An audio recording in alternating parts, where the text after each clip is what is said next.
ప్రభువునందు ప్రియులారా, మీ అందరికీ ప్రభువైన యేసుక్రీస్తు నామమున శుభము. సప్త సోపాన సందేశాలకు మరోసారి మిమ్మల్ని అందరినీ ప్రేమతో ఆహ్వానించుచున్నాను. నేటి సప్త సోపాన సందేశము, మీ విశ్వాసము బలహీనముగా ఉన్నదా? అయితే ఇవి చేయండి. గత ఆదివారపు సప్త సోపాన సందేశంలో విశ్వాసము ద్వారా కలుగు 7 ప్రయోజనాలను గురించి మనం ధ్యానం చేశాం. విశ్వాసము లేకుండా దేవునికి ఇష్టలుముగా ఉండలేమని హెబ్రీయులకు రాసిన పత్రిక 11వ అధ్యాయం 6వ వచనం మనకు తెలియచేస్తూ ఉంటే, హబక్కూకు గ్రంథం 2వ అధ్యాయం 4వ వచనంలో నీతిమంతుడు విశ్వాసం మూలముగా బ్రతుకునని బైబిల్ తెలియచేస్తోంది. మన బ్రతుకుకు మనము దేవునికి ఇష్టలుమై ఉండటానికి అవసరమైన విశ్వాసాన్ని ఎలాగూ పెంపొందించుకోవాలో ఈ వీడియోలో చూద్దాం.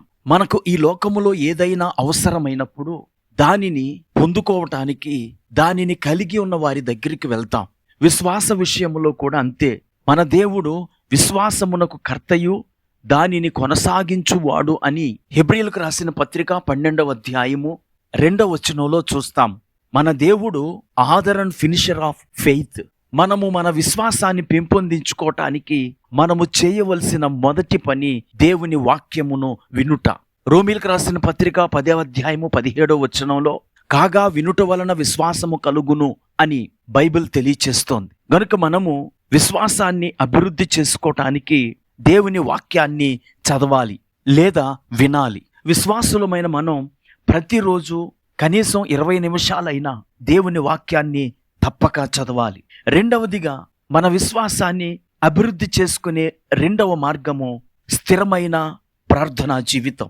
లూకా రాసిన సువార్త 17వ అధ్యాయము 5వ వచనంలో అపోస్తలులు మా విశ్వాసము వృద్ధి పొందించుమని ప్రభువుతో చెప్పగా, ప్రభువే విశ్వాసమునకు కర్త గనుక మన విశ్వాస అభివృద్ధి కొరకై ప్రభువును ప్రార్థించాలి. ఒకసారి మూగదెయ్యము పట్టిన ఒక బాలుణ్ణి అపోస్తలులలో 90 విడిపించలేనప్పుడు వారు ప్రభువుని అడిగారు, మేమెందుకు విడిపించలేకపోయాము అని. అప్పుడు ప్రభువు ప్రార్థన వలనను తప్ప ఈ విధమైనది వదిలిపోవుట అసాధ్యము అని చెప్పాడు. అనగా ఉపవాస ప్రార్థన మన విశ్వాసాన్ని పెంపొందింప చేస్తుంది. తద్వారా మనము సాతానుపై విజయాన్ని సాధించగలం. మూడవదిగా, పరిశుద్ధాత్మ నింపుదల కొరకై ప్రార్థించుట. అపోస్తలులు 3.5 సంవత్సరాలు ప్రభువుతో శిష్యత్వం చేసిన యేసు ప్రభువారు వారిని మీరు పైనుండి శక్తి పొందు వరకు యెరూషలేములోనే నిలిచి ఉండుడి అని ఆజ్ఞ ఇచ్చాడు. ఎందుకు అంటే వారు పరిశుద్ధాత్మతో నింపబడవలసిన అవసరత ఉన్నది. ప్రభు మాటను బట్టి వారు 10 రోజులు ఉపవాసం ఉండి యెరూషలేములోని దేవాలయములో పరిశుద్ధాత్మ అనుభవం కొరకు కనిపెట్టారు. పెంతెకోస్తు పండుగ రోజున వారందరూ పరిశుద్ధాత్మ చేత నింపబడ్డారు.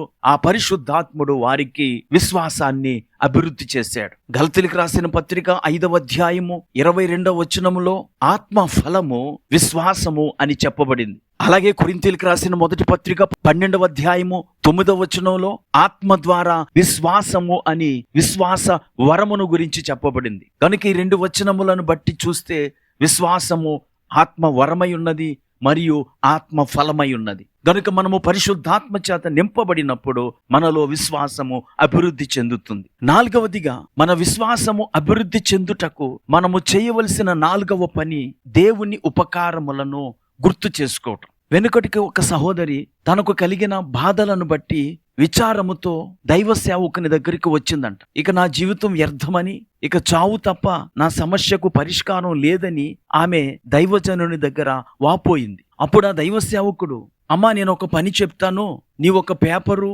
పెన్ను తీసుకొని ఇంతవరకు దేవుడు నీకు చేసిన మేలులన్నిటినీ ఒక జాబితా తయారు చేసి తీసుకురా అని చెప్పాడు. మరుసటి రోజు ఆమె దైవ సేవకుని దగ్గరికి వచ్చింది. అయితే నిన్నటి దినాన్న ఉన్న ఆవేదన, బాధ, కృంగుదల ఆమెలో లేదు. ఇప్పుడు ఎంతో విశ్వాసముతో ఉన్నది. ఇన్ని సమస్యల నుండి పరిష్కరించిన దేవుడు ఈ సమస్యను కూడా పరిష్కరిస్తాడు అనే విశ్వాసం ఆమెకు కలిగింది. ప్రియులారా, ఆమె దేవుడు చేసిన ఉపకారములను గుర్తు చేసుకొనుట ద్వారా ఆమె విశ్వాసము పెరిగింది. మనము కూడా దేవుడు మనకు చేసిన మేలులను గుర్తు చేసుకుంటున్నప్పుడు మన విశ్వాసం పెరుగుతుంది. అందుకే కీర్తనకారుడు 103వ కీర్తన 2వ వచనంలో తన ప్రాణముతో ఇలాగు చెప్పుకుంటున్నాడు, నా ప్రాణమా ఆయన చేసిన ఉపకారములలో దేనిని మరువకుమో. మన విశ్వాసము పెరుగుటకు మనము చేయవలసిన 5వ పని సహవాసము. హెబ్రీయులకు రాసిన పత్రిక 10:24లో అపోస్తలుడైన పౌలు కొందరు మానుకొనుచున్నట్టుగా సమాజముగా కూడుట మానక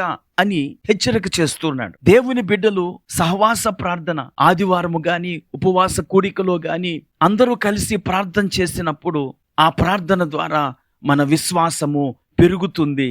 అలాగే మనము అద్భుతాలను పొందుకోగలం. సంఘముగా ఏకీభవించి చేసిన ప్రార్థన పేతురుకు విడుదల కలిగించినట్లు మనకు కూడా సంఘ ప్రార్థన ద్వారా విడుదల కలుగుతుంది. 6వదిగా భక్తుల జీవిత చరిత్రలను చదవటం.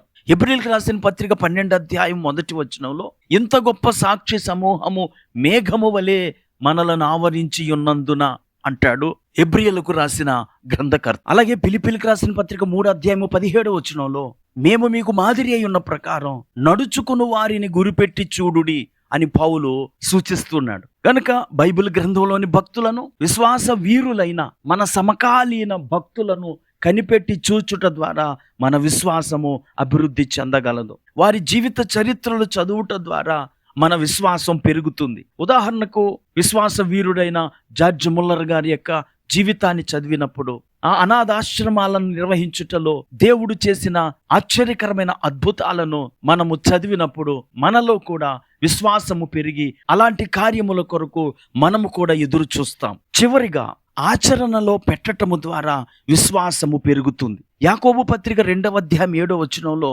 క్రియలు లేని విశ్వాసము మృతము అన్నాడు యాకోబు భక్తుడు. మన విశ్వాసాన్ని ఆచరణలో పెట్టుట ద్వారా విశ్వాసము అభివృద్ధి చెందుతుంది. ఉదాహరణకు 5 రొట్టెలు 2 చిన్న చేపలు కలిగి ఉన్న ఒక బాలుడు తన ఆహారాన్ని యేసుకిచ్చాడు. అది అభివృద్ధి చెంది అనేకుల ఆకలిని తీర్చింది.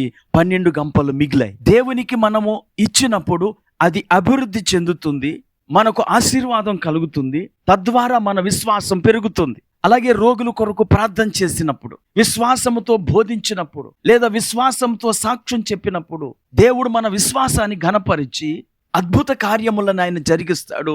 తద్వారా మన విశ్వాసము అభివృద్ధి చెందుతుంది. గనుక ఆచరణలో పెట్టుట ద్వారా విశ్వాసము అభివృద్ధి చెందుతుంది. ఈ మాటలు వింటున్న నా ప్రియ స్నేహితులారా, మీరు విశ్వాసంలో బలహీనులుగా ఉన్నారా? నేడే ఈ 7 పనులు చేపట్టండి. మీరు విశ్వాసములో బలం పొందుతారు. ఆ విశ్వాసము ద్వారా దేవునికి ఇష్టలుగా జీవిస్తారు. ప్రార్థన చేసుకుందాం. కృపా కనికరం కలిగిన మా తండ్రి, నీకు వందనాలు. విశ్వాసము లేకుండా దేవునికి ఇష్టడైనట అసాధ్యమని మీరు సెలవిచ్చారు. గనుక ఈ మాటలు వింటున్న మా వీక్షకులందరూ వారి విశ్వాసాన్ని అభివృద్ధి చేసుకొని నీకు ఇష్టలుగా జీవించి నీ నామానికి మహిమ తెచ్చేవారిగా ఉండుటకు కృప చూపమని యేసుక్రీస్తు నామమున ప్రార్థించి వేడుకుంటున్నాము. ఆమేన్.